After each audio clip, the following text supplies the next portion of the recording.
نام لیا، انہوں نے آدھی بکریاں دے دی۔ ابراہیم علیہ السلام نے تیسری بار کہا کہ پھر میرے رب کا نام لو۔ ابراہیم علیہ السلام جو انسان کے روپ میں تھے، انہوں نے کہا کہ اب تو آپ کے پاس دینے کے لیے کچھ نہیں ہے، تو آپ نے فرمایا تمہیں بکریاں چرانے کے لیے بندہ بھی تو چاہیے نا، میں تمہاری بکریاں چراتا رہوں گا، تم میرے رب کا نام لیتے رہے۔ سبحان اللہ۔ بس یہ آخری واقعہ سنا کے اجازت چاہوں گا، اور یہ واقعہ اگر ہمیں سمجھ میں آ گیا نا یہ واقعہ، تو میں سمجھوں گا کہ ہمارا دین ایمان اسلام کمپلیٹ ہو، ورنہ اس کے بغیر صرف کسی اور کہانیاں رہ جائیں گی، ٹھیک ہے نا۔ آپ دیکھیں کہ آپ حج کرنے جائیں یا عمرہ کرنے جائیں، آپ صحیح نہ کریں، صحیح نہ کریں تو آپ کا حج اور عمرہ ہوگا؟ نہیں، بتائیں نا جی، نہیں ہوگا۔ اب صحیح کس نے کی؟ مائی حاجرہ نے، مائی حاجرہ نے کی۔ عورت نبی نہیں ہو سکتی، عورت نبی نہیں ہو سکتی، نہیں ہو سکتی۔ اب ذرا غور کرنا کہ ہر عبادت کرنے کے لیے دو چیزوں کی ضرورت ہوتی ہے، عبادت کرنے کے لیے دو چیزوں کی دو چیزوں کی ضرورت ہوتی ہے، ایک نیت کی اور ایک عمل کی۔ مثلا آپ نماز پڑھتے ہیں تو پہلے ایک نیت کرتے ہیں، پھر نماز عمل کرتے ہیں، رکوع سجود جو بھی ہے وہ عمل ہے۔ اسی طرح حج کرنے جاتے ہیں، عمرہ کچھ بھی روزہ رکھتے ہیں ناصر صاحب، تو ایک نیت کرتے ہیں، پھر ایک عمل ہوتا ہے۔ اب آپ نے ٹھنڈے دماغ سے مجھے جواب دینا بڑے غور سے سن کے کہ جب مائی حاجرہ نے یہ دو عمل ہوں تو کیا بنتی ہے؟ عبادت۔ نیت اور عمل ملے تو کیا بنتی ہے؟ عبادت بنتی ہے۔ اب بڑے ٹھنڈے دماغ سے سوچنا ذرا کہ جب مائی حاجرہ نے وہ صحیح کی تو نہ مائی حاجرہ کی نیت عبادت کی تھی نہ عمل عبادت کا،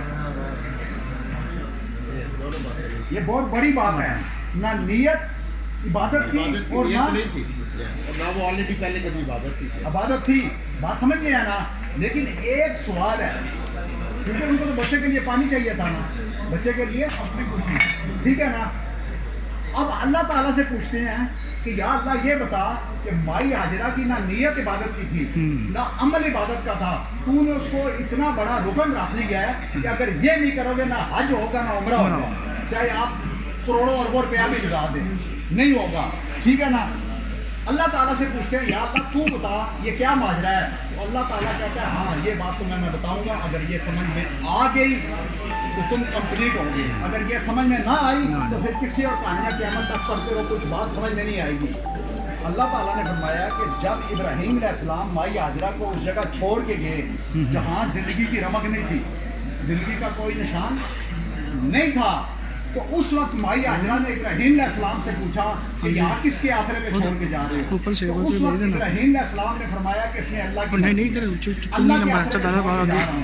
تو اس وقت مائی حاجرہ نے فرمایا اگر اللہ کی مرضی ہے، اللہ کی رضا ہے تو میں اللہ کی رضا پر راضی ہوں، اللہ کی رضا پر راضی ہوں۔ تو اس وقت اللہ تعالیٰ نے فرمایا کہ سن میری بندی مائی حاجرہ، اب تو ذاتی غرض کیونکہ تو پہلے دن ہماری رضا پہ راضی ہو گئی نا، میری رضا پہ اس جگہ رہنے پہ راضی ہوگی، ذرا غور کرنا جہاں زندگی کا نشان بھی نہیں تھا سوائے کالے پتھروں کے، تو آپ پہلے دن جب اللہ کی رضا پہ راضی ہو گئی تو رب نے فرمایا اب سن میری بندی، قیامت تک تو ذاتی غرض سے عمل کر، ہم اسے عبادت کا حصہ بنا دیں گے۔ سبحان اللہ۔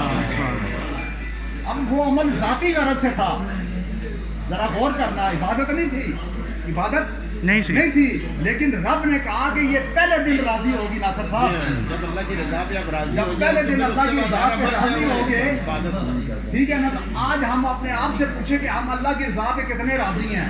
اگر کوئی تکلیف آتی ہے خان صاحب، تو تکلیف آتی ہے تو کتنا صبر کرتے ہیں، اور جب خوشی ملتی ہے تو کتنا شکر کرتے ہیں۔